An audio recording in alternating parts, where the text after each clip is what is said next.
Hey, we're in our wisdom series, the third week of our wisdom series, and man, I'm excited. And if you want to know kind of why obviously we always want wisdom. Wisdom's a good thing, but we're in this season, I feel like as a society, where the truth is we need wisdom and we need God's direction as much as maybe any other time in history. Like, we need to know what we're supposed to do and what we're not supposed to do. I get asked these questions all the time, and truthfully, I've never felt more at a loss of feeling like I know nothing of what's going on. I mean, about everything. People are like, hey, I think the virus is getting better. And I'm like, maybe. I don't know. I don't know. I think that this election is going to go great. I don't know. I have no clue. I think that people are loving each other better. I don't know. I'm not so sure. Maybe schools they'll be fine. They're going to stay in all the way. I believe it. Maybe. I don't know. I don't know a lot. Like, I look around, I don't know a lot. I can't look it up. I can find one website that tells me everything's great. I can find one website that tells me everything's terrible. Like, that's just the reality of where we're living. I don't know. But we need to have something that's important. And so we need to have wisdom from God, because if I allow what I'm reading out in the media or what I'm seeing on the TV, or if I allow that to be what defines good and bad in the direction of my life, well, I'm in trouble. I am in big trouble. And so I want to read this.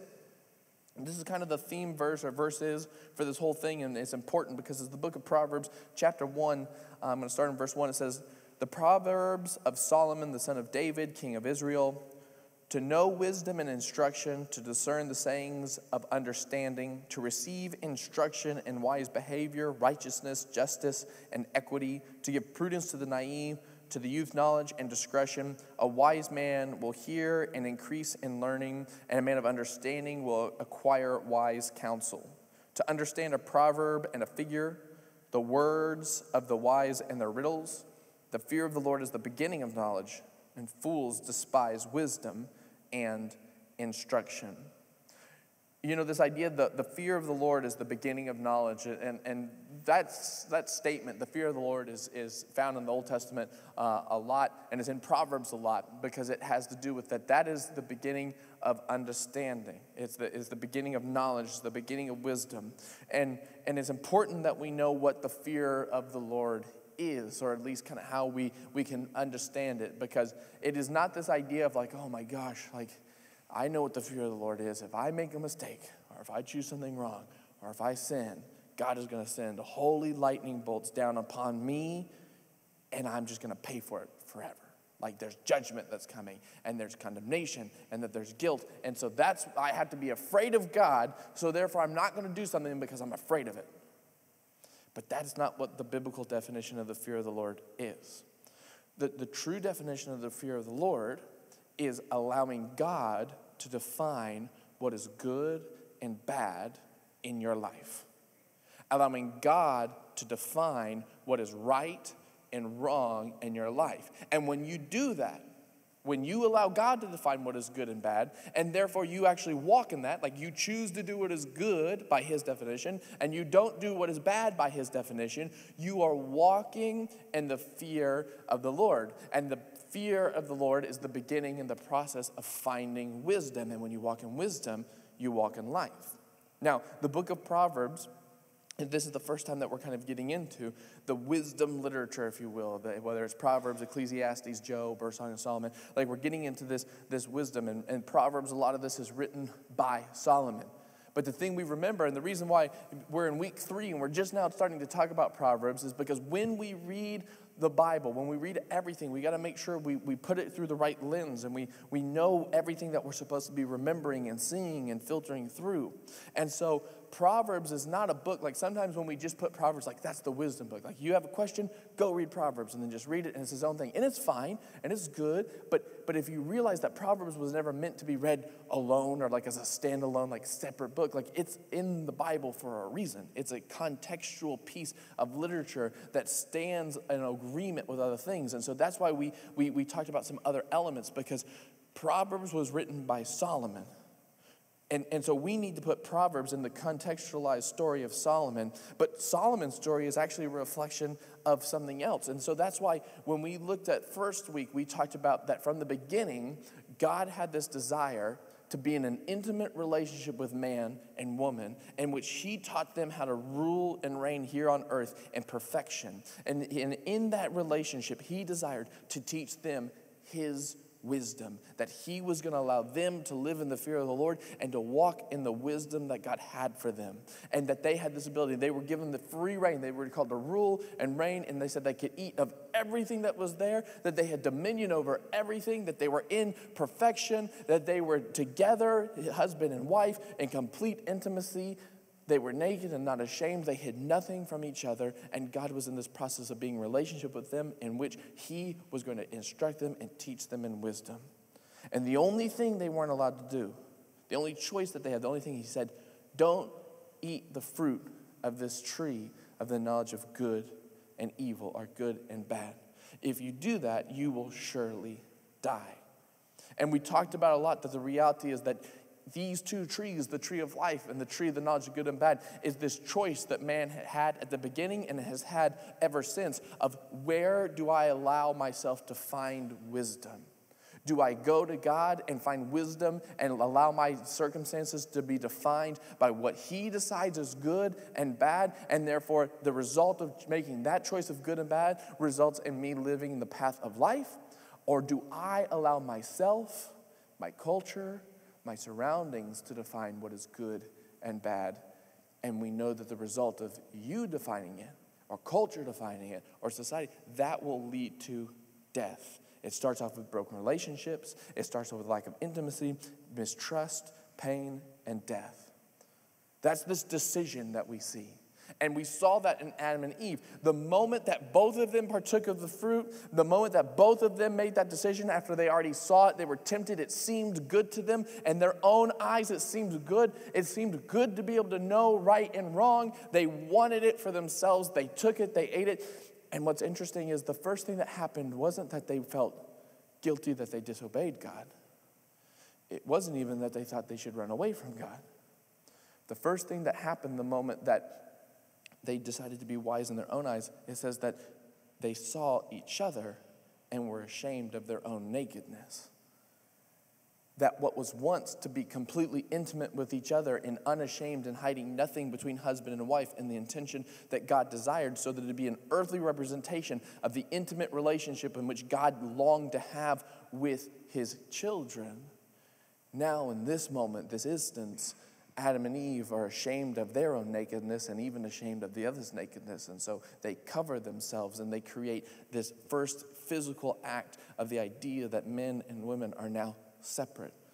And within marriage, there is intimacy problems and there's lack of trust and there's hiding things. And so within this relationship, the first thing that happens from thinking that you can do it on your own and allowing the world or your own eyes to decide what is right, we see physical intimacy between husband and wife, between man and woman, broken. And then that continues. Because as God comes to find his kids, and he says that they were hiding from him. And they weren't hiding from him. When he said, why are you hiding? Adam didn't say, I sinned. He didn't say, I disobeyed. He didn't even say, that woman messed me up. That was later. He said, I was afraid because I was naked. I was ashamed. I've never felt like hiding anything from you, God, but now I do feel like hiding something from you. I feel like hiding from you altogether. And intimacy in that moment, intimacy was broken. So man and women's intimacy was broken. Intimacy between man and God was broken. And so therefore now we live in a broken state, which is the result of what happens when we decide to define what is good and bad ourselves. Because we don't know what's good and bad ourselves. We can't make that decision. And so then fast forward through all these different characters. We have all these different characters in the Old Testament that are people that God's intention, because he made a promise that we're going to get back to an ability to where we can get back to the relationship that I long to have with men and women. I want to get back to intimacy. And so we see all these characters in which they get so close, or they do this one thing right, whether it was Noah or Abraham or Moses or the one we talked about last weekend, which was Solomon, these characters that were doing things and they were making this decision and they were trying to walk back into this idea of the fear of the Lord and allowing God to define what was good and what was bad. And although certain characters made certain strides and made certain decisions, none of them had the ability to maintain it and to do it fully. But although I'm getting ahead of myself, the good news that all of these things, including the whole book of Proverbs, is alluding to is Jesus is coming. Jesus is coming. Someone is coming who's going to come and is going to make decisions to walk this out, who is going to understand what it means to be tempted, who is going to understand what it means to be flawed. He's going to understand the hardship that it means to be man, yet he never made those mistakes. He never became flawed. When it says that you have a high priest who understands all temptations, it's not necessarily that he's experienced the same exact thing that you've experienced, but he has walked through the core of every single temptation that man has faced, which is, are you going to allow God to decide what is right and wrong, or are you going to decide what is right and wrong in your own eyes? He was in that garden, the same garden that Solomon set up temples for evil gods. He was in that very garden which he was beseeching his father and praying, God, are you sure? Are you sure that what you're defining as good is for me to go and die? Is that your definition of good, God? That I go die? That I'm separated from you? He said, not my will, but your will be done. That's why he's told Peter in that thing, he said, don't come here and get tested. You can't handle this test. Because I am facing with that idea, do I define what is good, or do I allow God to define what is good? And in that moment, what was good did not seem that good to Jesus. But he said, I will willing to lay down my preference to do what is good for you for the joy that is set before me, which is you and I. And so in that moment, in that time, in that garden, in that place where there was once a shrine to evil gods, Jesus in his time, in this moment, he walks through and makes the decision to allow God to define what is good and walk in the ultimate fear of the Lord. This was a big choice. And God was there. And so we know that Solomon had this time in his life in which he was trying to get things back. At the beginning of Solomon's story, it says he loved God, but by the end of the story, it said he loved women. And he lost everything. And so Solomon writes some things. He writes these proverbs in this process, and then towards the end of his life, he writes these other things. But he writes this advice. And so when we read Proverbs, Proverbs is not a standalone book. Proverbs is based on the story of Solomon, and Solomon is based on the story of everything that happened in the garden. Proverbs is based on the whole story of what Jesus is coming, which is why Jesus in Matthew, he later says that who is standing before you is greater than Solomon. Jesus kept saying he was greater than all these other characters, which really made the Israelites really upset. The Jews hated it. He's like, I'm greater than Solomon, I'm greater than Moses, I'm greater than Abraham, I'm greater than the prophets, I'm greater than everyone combined. They just thought he was arrogant. It just happened to be, it was true. So we're here and we're reading in these Proverbs, and we have to put it through the filter that we have this decision. Do I allow God to define what's good and bad, or do I try to do it in my own eyes? So in Proverbs 1, verse 30, we're going to read a couple verses here. This is wisdom speaking. It says, they rejected my advice and paid no attention when I corrected them. Therefore, they must eat the bitter fruit of living their own way, choking on their own schemes. For simpletons turn away from me to death. Fools are destroyed by their own complacency. But all who listen to me will live in peace. Proverbs 3:16, it says, long life are in her right hand, and her left hand are riches and honor. Her ways are pleasant, and all her paths are peace. She is a tree of life to those who take hold of her, and happy are all who hold her fast. So you see, Solomon continues in his writings this narrative, this idea of the reality is that, hey, wisdom and allowing God to define something is this tree of life which leads to life. But there's this other character that he continues to talk about, and we're going to get into it in a second. But the result of that is this bitter fruit, eating from this other tree that results in death. But Solomon had this thing, and in the beginning in chapter 1, it actually says in verse 8, it tells you who Solomon's target audience was. And it says that he was speaking to his sons, his royal sons. So I think that this came in mind when he was thinking about who he was writing it to. Because in this, although we have a lot of tree talk, and we have the tree of life, and we have the tree of good and bad, and we have the fear of the Lord, I think he was thinking, I've got a bunch of sons. And there was one thing that really messed me up. And he said, I don't know, maybe Solomon didn't fully grasp it, or maybe it just wasn't clear. But he said, you know what, the tree analogy and this idea of these two paths, that's really good. But I'm going to give another thing that I think my boys will maybe understand a little bit clearer. And he says, I'm going to talk about Lady Wisdom, and I'm going to talk about the seductive woman. And if you know Solomon's story, though he started with Lady Wisdom, he definitely ended with the seductive woman. All 1,000 of them, which sounds so ridiculous to say. And so he says in this idea, he's speaking forth and he's giving this analogy throughout the entire Proverbs, especially the first 9 chapters, of these two women, these two ideas, these two paths. You can go and you can follow Lady Wisdom or Lady Folly, or the provocative woman, or the promiscuous woman, or the adulterous woman, or the prostitute. Like he uses a lot of derogatory names for that poor woman.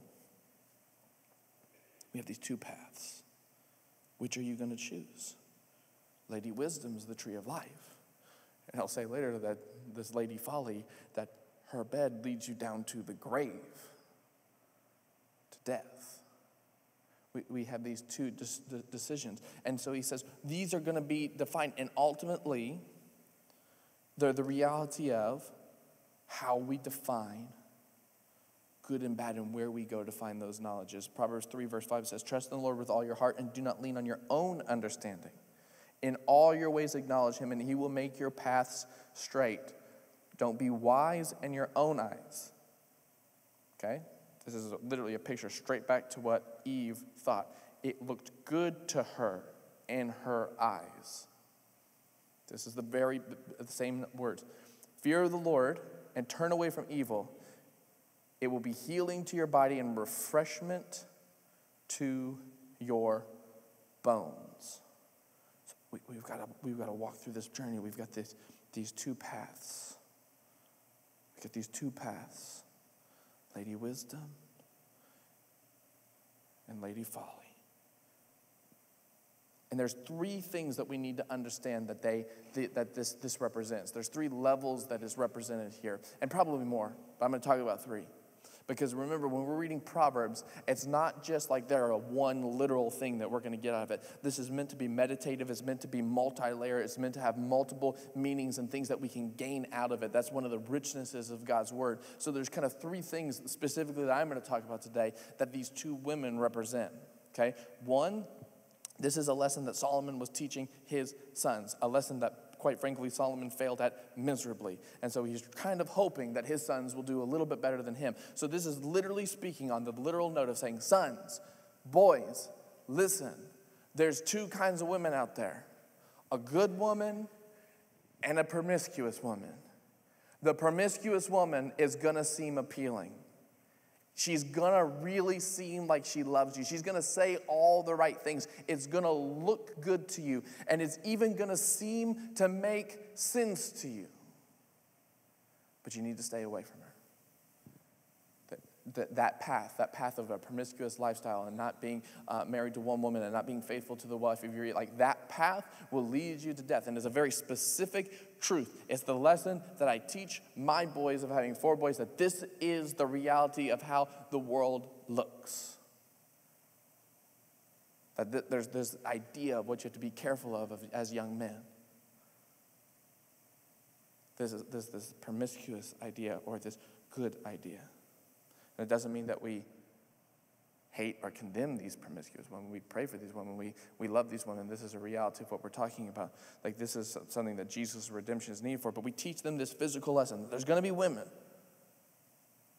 who may say things that make you feel attracted to them, that may say things that make you feel good about yourself. But the truth is their desire is to lead you to death. So we have that. It's very, very real.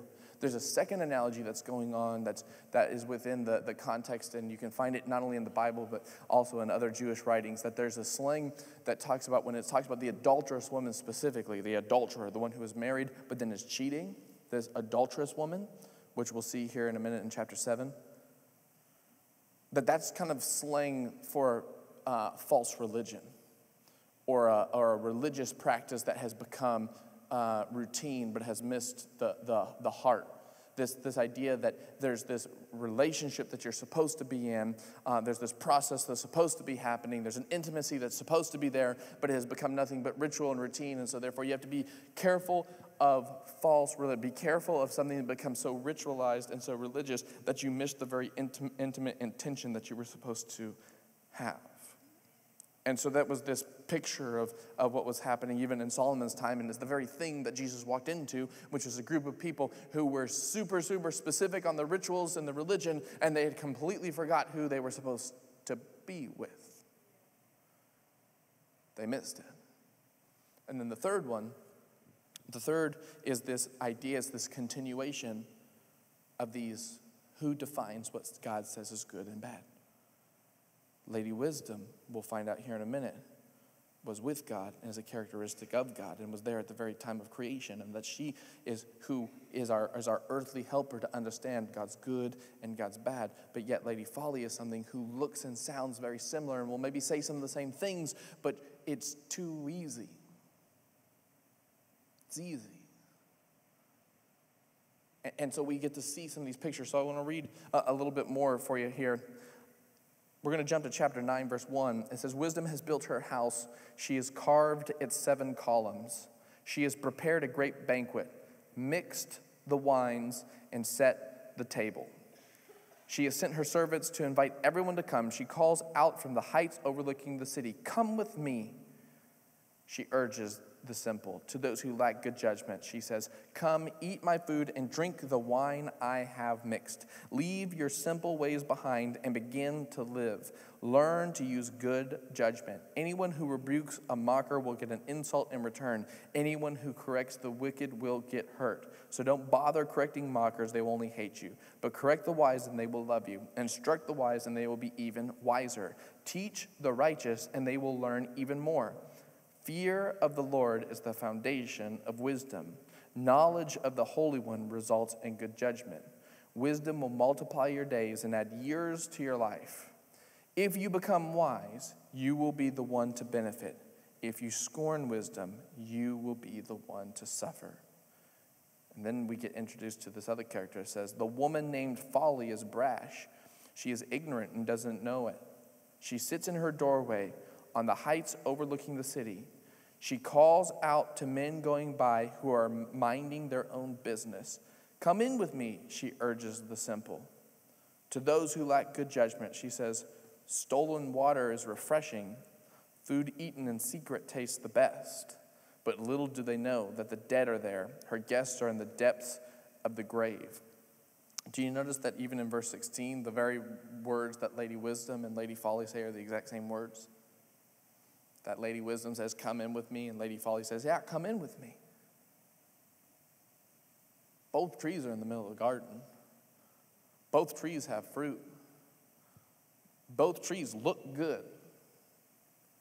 One is good, and one's a bitter fruit that leads to death.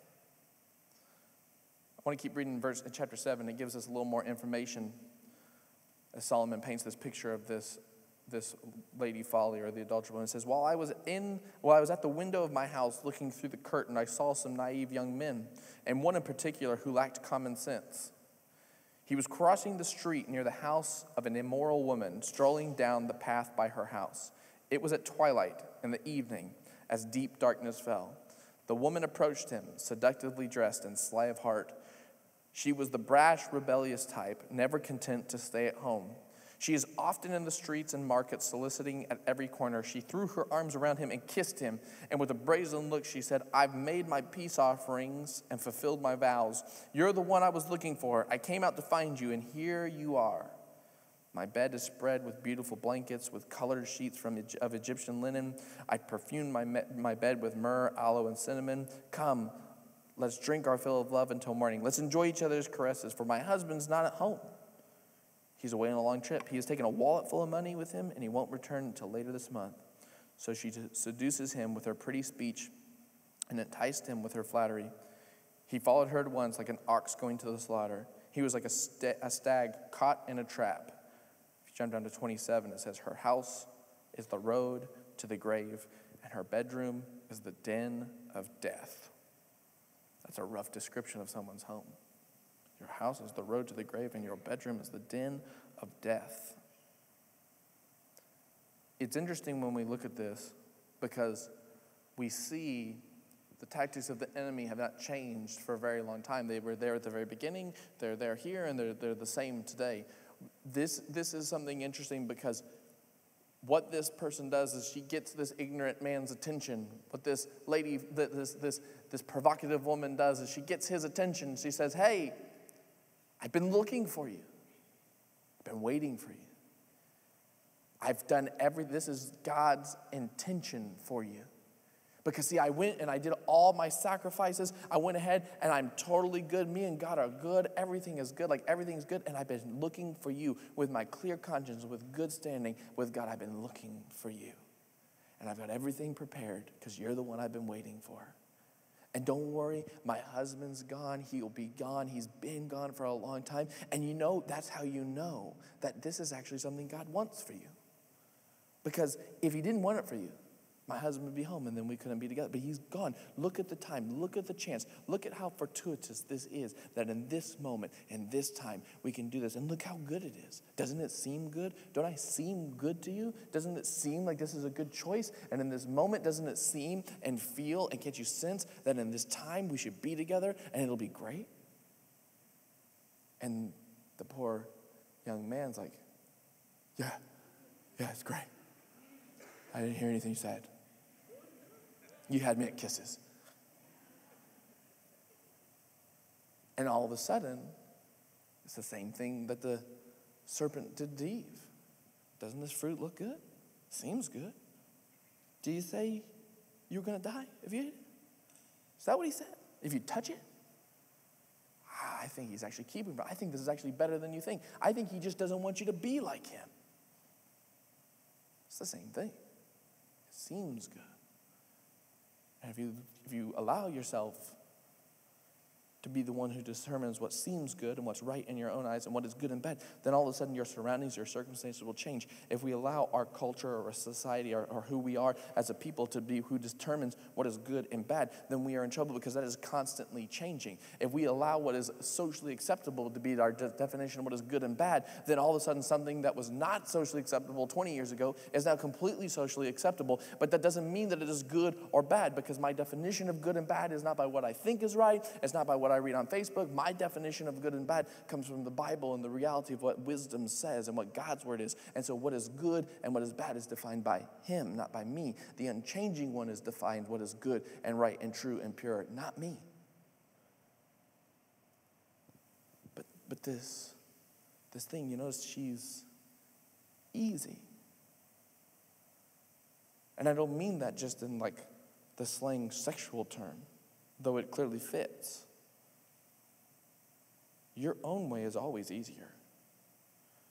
It was easier for Adam and Eve to think that they could gain knowledge and understanding by one-time eating of that fruit. It was easy. It was right in front of them. This is easy. This promiscuous woman is easy. She just has to go. It's easy. She came and found you. It was easy. She said that all you got to do is just be with her. Like, it's easy. It's easy to decide what is good in your own eyes. That's always the easier way. But just because it's easy doesn't mean that there's any intimacy. There is no intimacy with the promiscuous woman. There is no relationship with the promiscuous woman. There is no growth. Because the reality is once you start, you think you're entering into something, and it only leads to death. It only leads to death. But Proverbs chapter 8 says, listen as wisdom calls out. Hear as understanding raises her voice. On the hilltop along the road, she takes her stand at the crossroads. By the gates of the entrance to the town, on the road leading in, she cries aloud, I call to you, to all of you, I raise my voice to all people. You notice Lady Wisdom and Lady Folly seem to be going to the same places. But who are you going to hear? God, why'd you put the trees in the same place? Couldn't you have separated them a little bit? God, why is Lady Wisdom and Lady Folly in the same places saying the same thing? Why can't you just separate a little bit more? I called you, I raised my voice to all people. You simple people, use good judgment. You foolish people, show some understanding. Listen to me, for I have important things to tell you. Everything I say is right, for I speak the truth and detest every kind of deception. My advice is wholesome. There's nothing devious or crooked in it. My words are plain to anyone with understanding, clear to those with knowledge. Choose my instruction rather than silver, and knowledge rather than gold, for wisdom is far more valuable than rubies. Nothing you desire can compare with it. I, wisdom, live together with good judgment. I know where to discover knowledge and discernment. All who fear the Lord will hate evil. If you allow God to define what is good and bad, the result is you will hate evil. You don't have to worry about, do I hate evil enough? Am I doing what's right? No, when you allow God to define what is good and bad, it will be defined for you and it will be clear. It's not a problem. Therefore, I hate pride and arrogance, corruption, and perverse speech. The Lord formed me at the beginning before he created anything else. Verse 23, it says, I was appointed in ages past, at the very first, before the earth began. I was born before the oceans were created, before the springs bubbled forth their waters, before the mountains were formed, before the hills I was born, before he made the earth and the fields and the first handfuls of soil, I was there. When he established the heavens, when he drew the horizon on the oceans, I was there. When he sets the clouds above, when he established the springs in the deeps of the earth, I was there. When he sets the limits of the sea so they would not spread beyond their boundaries, and when he marked off the earth's foundations, I was the architect at his side. I was his constant delight, rejoicing always in his presence. And how happy I was with the world he created, how I rejoiced with the human family. And so, my children, listen to me, for all who follow my ways are joyful. Listen to my instructions and be wise. Don't ignore it. Joyful are those who listen to me, watching for me daily at my gates, waiting for me outside my home. For whoever finds me finds life and receives the favor from the Lord. But those who miss me injure themselves, and those who hate me love death. Here's the thing about Lady Wisdom. She's speaking some stuff. They're even saying the same things, but the difference is this. Her desires are not based on what she wants to do. Her desires are based on the very foundations of what God formed. She was here at the beginning. She was there when it was created. There's the very gift of wisdom that was the architect of everything around us. All of creation was created and founded and produced as a result of wisdom. The earth itself has this thing that is knitted throughout it that allows that wisdom and goodness and justice are what God's desire for it to reign. And she has this idea. But here's the thing that's interesting about wisdom as we start to wrap up today. Wisdom will come and will tell you. Wisdom will help you understand and define for you by God's standards what is good and what is bad. And by doing so, you'll have wisdom. By doing so, you'll be eating the tree of life. By doing so, you'll understand that wisdom is the tree of life, that this is the very idea of who we are and what we're walking in. And you walk in this wisdom. But here's the difference. The promiscuous woman and everything that she entices you to do and how she defines what's good and bad, it's always easy because what's good to you is the things you already internally wanted to do, and what's bad for you is the things you internally didn't want to do. And so when Lady Folly caters to what you have on the inside, the result is it's easier to follow what is wise in your own eyes. Lady Wisdom will define what is true, what is right, and what is good, and will lead you to the path of life. But what's hard about that is what is good and what is bad is not always what you want to do or what you don't want to do. The hardest thing in being able to understand what wisdom is saying to you, what God's desire for you is not hearing him on what is good is bad. It's actually doing it or not doing it. That's why the Bible says be hearers and doers of the word. Like it's not he'll speak to you. If you invite God into the process, he will speak to you. He will tell you what is good. He will give you the idea. He will define it for you and say, this is the fear in the Lord that you can live. You can allow me to define this for you. But the problem is, and I've experienced that, it's like, God, I've got this decision to make. I've got this thing. Here's some options. I don't know. What should I do? And he says, do this. And you're like, oh, I don't want to do that. Would you give me a half blessing if I did this? What about a quarter blessing for partial? You want me to do that every day. Oh, you want me to do that every day. You want me to spend time with you every day. Can I get like a 3 out of 7? 50%? I feel like I'll be doing good at 50%. The issue is not God's definition of good or bad. The issue is with my ability or inability to actually do it. Because sometimes in my moment, in my flawed self, in the one who doesn't know the beginning from the end, who doesn't understand what is good for me, who doesn't know what is good for me, in the moment, I say, this can't be good for me. I don't want to do this. And this thing over here seems so much better. And wouldn't you know, I'm really vibing with it.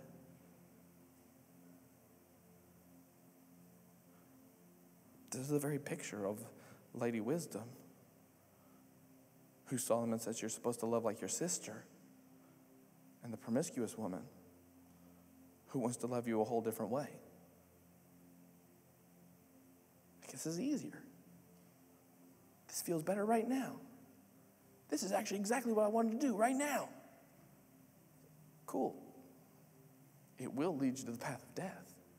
Because when you're wise in your own eyes and you define what is good in your own eye, it will break all of your intimacy. You will never have growth. You will never have what God intends for you when you just continually decide what is good and then do it in your own eyes. That will result in you walking down the path that will continue to lead you through failure. And I think that I went through seasons in my life where I kept trying to define what was good in the context that somehow fit my morality or fit my religion or fit my beliefs, and I kept trying to define it, and then I kept asking myself, well, why do I keep on having all this hurt and pain and suffering and failure? And God's like, because you're not doing anything I asked you to do. The reality of living in the fear of the Lord is not so you get saved, because saving is by believing in Jesus. Your salvation is through Jesus. You're not doing to earn blessings, because every blessing is yours through Jesus. The reality is you are going to walk in wisdom to avoid the consequences of poor decisions, because when you make a poor decision, the consequence will sometimes happen to you. And when you allow yourself to define what's a good decision, and then lo and behold, you don't know what you're talking about, and it was a really bad decision, then all of a sudden, you get a really bad consequence. And you're like, God, where are you? He's like, over here, the good decision I tried to ask you to make. I still love you. I don't love you any less. My love for you is not based on whether you walk in wisdom or not. I can't love you anymore. But I love you so much. I wanted to find what's good for you so that you can live your best life here on earth, so you can live your most prosperous life here on earth, which is why we have Jesus, who says he's with us always, that he understands what we're going through, who can help us and gives us the strength and empowers us to make wise choices. And it's hard. It's hard. But the thing that we don't know, the thing that's hard, is when God tells us to do something or not do something, and the moment it may be exactly opposite from what seems good to us. And we look around and say, God, I think you've missed it. I don't think you understand. I don't think you understand like the climate of what's going on here. Like you've been short-sighted, God. This is not the best choice for me right now. And the only thing I can tell you is I don't know how many times that I've gone through seasons where just in obedience, even though it made no sense at the time, I did what he asked me to do in that time. Not knowing, not thinking it made any sense. He wasn't even bad. He would ask me to, I remember a specific thing. There was a little just like silly time waster game on my phone that I played, and it was great. It wasn't like a sinful thing. It wasn't a bad thing. I didn't play it that much, but it was there. But it was just something. It was something that was distracting me. It was something that was a distraction, and I have no problem with that's between you and Lady Wisdom. But God's like, I want you to give that up. was like, God, it's not even a sin. I just enjoy it. It's like what I do when I go to the restroom. God, like, please, don't take this cup from me. Like, it means so much. And also I was like, I guess maybe if I'm like literally fighting God about this like little silly, like, free game, I probably should like, and so I was like, okay. And I was like, it doesn't seem like it's a big deal. It's not hurting anything, like whatever. So I gave it up. He said, why don't you just, for a little season, why don't you, instead of playing that, like every time you think about it, why don't you just spend a little time in prayer and see what happens? I'm like, okay. Made no sense. Didn't know what was going on. I did it. And not 6 weeks later, I found out I was taking over the church. And he needed that time to start uploading vision to me and ideas. And he kept speaking to me, and he kept telling me about sermons and ideas and culture and things. I kept being like, why are you telling me this right now? Because I wasn't leading the church. It wasn't my thing. I was like, I don't even understand what's going on. But I guess you know what's good, God, and I guess I'll write it down out of obedience. And then lo and behold, God knew more than me. Can you believe it? God knew where he was taking me. And even though in the moment it didn't make sense, and the moment it wasn't what I wanted to do, and the moment it didn't even seem wrong, the reality is like, I got some things I need to talk to you about, but every time you sit down and you're still long enough, you play that stupid game, and I can't talk to you about it. So will you put it down so I can talk to you for a minute? Oh, you had something to say. I thought prayer was just like when I complained to you about some stuff and then left. You had a response. Oh. And it's in this time, it's in this moment that I realized that God has good things for me. And even if I don't understand it, why should that surprise me? Why should I be surprised that I don't understand the plan that the creator of the universe has for me, who knows what is good far greater than I understand what's good? Why should it surprise me that the God who took me out of all the things that I dealt with, all the struggles, all the heartaches, all the addictions, all the problems, why should I be surprised that the one who knew every step of what I needed to get out before I ever knew, why should I be surprised that in this moment, in this day, again, he's asking me to do something that doesn't make sense in the natural, but it's because he's got something far greater for me? It's easier to go the other way. The result's just not where you want to go. Walking in wisdom's not easy. And it sometimes will go exactly against what your flesh, what your human nature wants to do. But I'm telling you, the path that it puts you on is the path to life. The intimacy it creates between you and God is an intimacy that you've never experienced, and it will overflow into relationships with your spouse, with your children, with your friends, that there'll be this thing that is blooming and blossoming and growing, because when we allow God to define what is good and we walk in the fear of the Lord, we begin to see his blessing and his prosperity, and we begin to walk in this idea, the intention of we walk in this garden, this pleasing, beautiful thing that he has for us here on earth. It's not easy.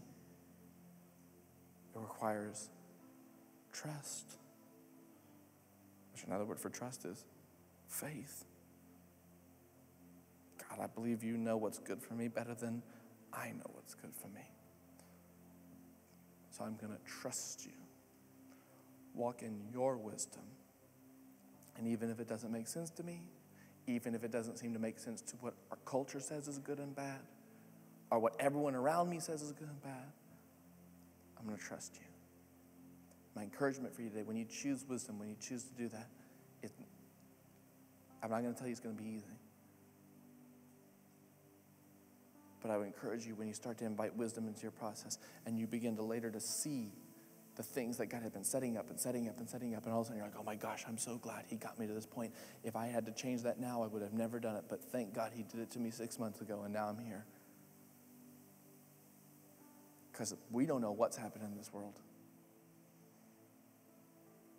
January, no one was planning on Corona, but God was. God was preparing and placing and working things. I know he was working in my heart. I'll close with this. I went through a season in February where I got sick. I don't know what I got sick with. Maybe it was corona. I got sick. I came out. Things of the church, we were excited. We had all sorts of things planned. I was looking forward to it. But then all of a sudden, like on the end of it, like when I got better, when I started to get better, I was like dealing with like anxiety like I have never experienced. Like that is not usual for me. And specifically, it was anxiety about the church and about the strength of the church and the members of the church. And I was worried about finances of the church. And I thought, oh my gosh, what are we going to do? Like finances were so, and like, here's the thing. Our finances actually were like fine. I mean, here's the truth of every church. We could always have more. Like, so like, you know, if you're like, oh, he said they were good. No. Like that's, we'll take it. God always has more. But like, it wasn't like we were in this dire time. We'd been through a lot worse. Like, things were okay. Like, we were walking through. We had a plan. Things are starting to come. And I was like so anxious and I was so fearful. Like, everything was like, I couldn't sleep. I couldn't eat. Like, it was stressing me out. And finally, like, I mean, it was so bad. Like, I told Vivi, I said, I can't, I don't know what's going on. I can't sleep. Like, every time I try to stop, I get so scared. I get so scared that I'm going to have to fire 3/4 of the staff, and it's just going to be me, like, leading worship and running sound and doing things, and, like, doing this, and, like, no one's going to actually like me, and so everyone's going to leave. Like I said, I'm so afraid. I don't know what's going on. I just see everyone leaving. I don't know what's going on. And she said, maybe you should go talk to somebody. Maybe you should go, like, get some counseling. Maybe you should go find someone who you can just share. And so I said, okay. And listen, this was Lady Wisdom, my Lady Wisdom, speaking to me in my life. You know what I'm saying? And do you know you know how much I wanted to go talk to somebody about this? None percent. That's how much I wanted to talk to someone about it. And do you think I wanted to talk to another person, even though they love me and they care about me, about like what I think, how I'm failing and how I'm afraid I can't provide for my family or for my church, like how I think I'm going to fail? Like, you think I wanted to talk about that? Zero. It didn't seem good in my own eyes. The seductive woman had a way better path, which just like ignore and sleep is when you're dead. But I went and I just shared what was going on. And he talked with me and he prayed with me. He said, listen, Jonathan, you've never ever once actually released and realized that the church, that God's in control of providing for the finances of the church. That has nothing to do with it. That you have nothing to do with it. I know you think you're important, but you're just not. You're just not important. And you know, as silly as that sounds, I walked out of that lunch meeting with a weight taken off of me. And he said, just take some time the next 24 hours and really pray. And I felt so much better. I went home and I took a time. I didn't go to the office the next day. And I just spent time praying and thinking about that idea and just saying, God, this is yours. Whatever you want to do here is great. If you got something else, great, we'll do something else. If it's here, then it's here. But I'm not going to stress. I'm going to trust you. Not 2 weeks later, maybe 3 weeks later, all churches were required to shut down for Corona. And do you know what my response was? God will figure it out. Actually, what I told the board was, hey, even if all the money stops, and even if we get no money, the courts are so backed up, we can meet in this building for free for like 5 years before they can come and take it from us. And by that point, I'll have saved enough to buy it back at auction, and then we'll be out of debt. Like, I'm not stressed about it anymore.